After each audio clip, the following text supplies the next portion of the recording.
ప్రాంగణాన్ని ప్రజలే క్రియేట్ చేసుకుంటున్నారు. అంటే ఇంకా చాలా వేల కోట్లు కావాలన్నారు కాబట్టి అన్ని వేల కోట్లు అవసరం ఉండదు.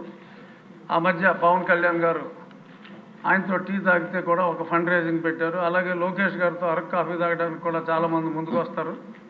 సో ఆయన అలాంటి కార్యక్రమం ఏదైనా పెట్టే ఉద్దేశం ఉంటే ఉందా అని క్వశ్చన్ రూపంలో అడుగుతూ ఆయన స్ఫూర్తితో చాలామంది ఈ స్కూల్స్లో ఈ క్రీడల డెవలప్మెంట్కి అంత తొందరగా బెల్కొట్టేయచ్చు సార్ అని అంత సమయం తీసుకుని అనుబంధ ప్రశ్న లేదు అనుబంధం జస్ట్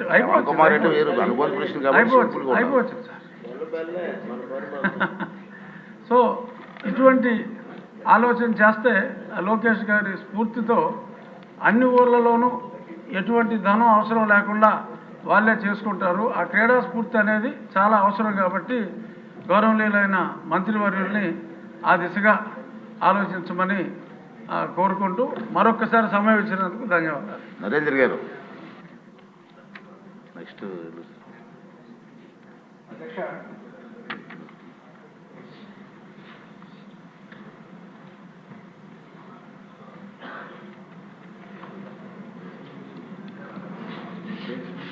అధ్యక్ష, గౌరవ మంత్రి గారి సమాధానం ఒకసారి చూస్తే అధ్యక్ష, గత ప్రభుత్వంలో ఫేజ్ 1 కానివ్వండి, ఫేజ్ 2 కానీ దాదాపు 9,000 కోట్ల రూపాయల దాకా ఫేజ్ 1 ఫేజ్ 2 కింద ఖర్చు పెట్టడం జరిగింది అధ్యక్ష.